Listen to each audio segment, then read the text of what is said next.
Today, we're digging into a massive financial anomaly. We're looking at a transnational system where the numbers simply do not add up, and where the spreadsheets actually hide a deadly secret. We're going to break down an incredibly complex geopolitical machine and turn it into clear visual data. So let's get into it. Let's dive right into this staggering ratio 1 to 160. According to international trade data, in 2025, for every single kilogram of gold officially produced by Kenya's domestic mines, the United Arab Emirates recorded importing 160 kilograms of Kenyan gold. Just let that sink in for a second. And this naturally forces us to ask the central question of our whole detective story today, right? How on earth does a country export 160 times more gold than it physically pulls out of the ground? Where is this phantom gold truly coming from? And more importantly, what exactly is it financing?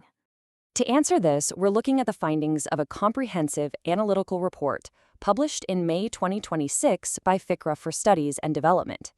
It's titled From Nairobi to Dubai, and this report exposes a vast commercial network linked directly to the Sudanese war economy.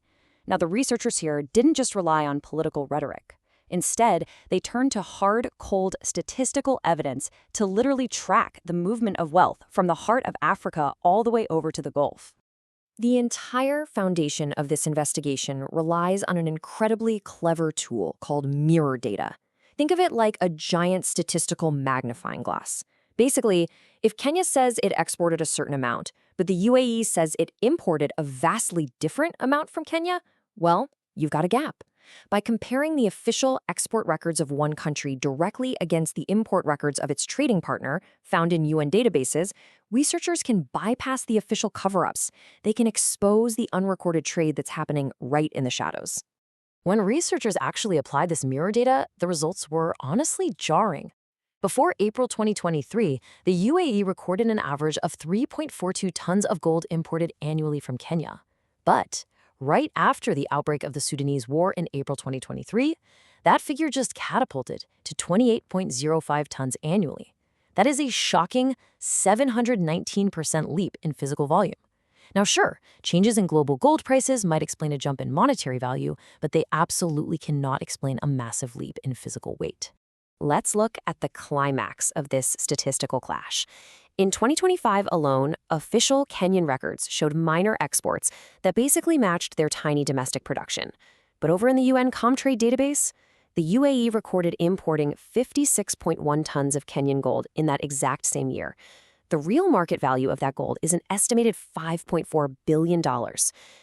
This gap is conclusive proof of an enormous parallel trade operating completely outside of official Kenyan channels. Section 1. The Blood Triangle. The source, the corridor, and the market. What we're looking at here is not just a series of random commercial transactions. It's a highly organized, three-step war economy. First, you've got the source of the gold in Sudan. Second, the transiting and laundering corridor in Kenya. And third, the final market in the UAE, where the metal is ultimately converted into global currency. The origin point of this entire network dates back to April 2023, right when war broke out in Sudan. The Rapid Support Forces, or the RSF militia, seized vast mining territories, particularly in Darfur and Kordofan. According to data from Chatham House and FikraSD, this captured gold generates between $400 and $600 million annually for the militia. And, these aren't just abstract funds. This money is used directly to fuel the conflict and what has been officially designated as an ongoing genocide. So the absolutely crucial point here is Kenya's role in this network. The sheer volume of this undocumented gold, we're talking dozens of tons, proves that Kenya is not just some accidental or innocent transit route. The data indicates Kenya actually operates as an active structural financial node. It acts as a laundering hub, essentially washing the violent origins of the Sudanese gold so it can enter the global market undetected. And the data aligns perfectly with high-level political testimony. Former Kenyan Vice President Rigathi Gachagua explicitly stated, and I quote, "The gold is moved from Sudan to Nairobi, then redirected to Dubai. Ruto had directly asked me to facilitate a meeting with Hamedi," referring, of course, to the RSF militia commander. The report highlights this as a key political indication, directly linking the massive financial gap proven by the data to the very top of Kenya's political power structure. But here is what the Kenyan people are actually losing in this arrangement. Between 2023 and 2025, the real market value of the gold transiting through Kenya was roughly $7.4 billion.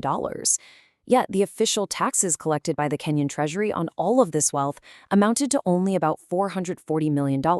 That means an astonishing $6.99 billion bled directly into the shadow economy. That is literally billions of dollars bypassing public infrastructure, schools, and hospitals, flowing instead into private networks. Section 2. Dubai, the final market. Converting conflict minerals into cash liquidity. Dubai is the global exchange that absorbs these staggering quantities. According to Swisside data, in 2024 alone, the UAE imported a massive 748 tons of African gold, and crucially, this included 18 tons from Chad and 9 tons from Libya. Both of those are heavily documented exit points for gold controlled by the RSF militia. The UAE basically serves as the global exchange that effectively erases these violent origins and converts them into financial and political influence. Now, the timeline surrounding this UN data is highly suspicious. On October 31st, 2025, the UN Comtrade database officially published the UAE's 2024 gold import data, revealing these staggering numbers. But just 4 days later, on November 4th, that data was mysteriously deleted from the database entirely. The researchers raise a really critical, impartial question here regarding the potential political pressure applied to hide information that embarrassingly connects global trade to the financing of the RSF militia. Which brings us to our final section, the true cost of war, looking beyond the spreadsheets. So, what is the crucial point to take away from this explainer? It's the analytical verdict of the FikraSD report. The researchers ran rigorous statistical tests on this 1,719% leap, and the result? The mathematical probability of this happening randomly is less than 0.5%. In statistics, this is absolutely conclusive. It flatly refutes any narrative of innocent free market growth and mathematically proves that Kenya and the UAE are structural partners in a war economy. It shows that the $6.833 billion shadow economy gap directly fuels ongoing violence and ethnic cleansing on the ground in Sudan. We've looked at the data, the mere statistics, and the political testimonies, and it all leads to one inescapable reality. If a $6.8 billion war financing operation can hide in plain sight right inside our global trade databases, utilizing established nations as corridors and markets, well, how long can the international community afford to look the other way?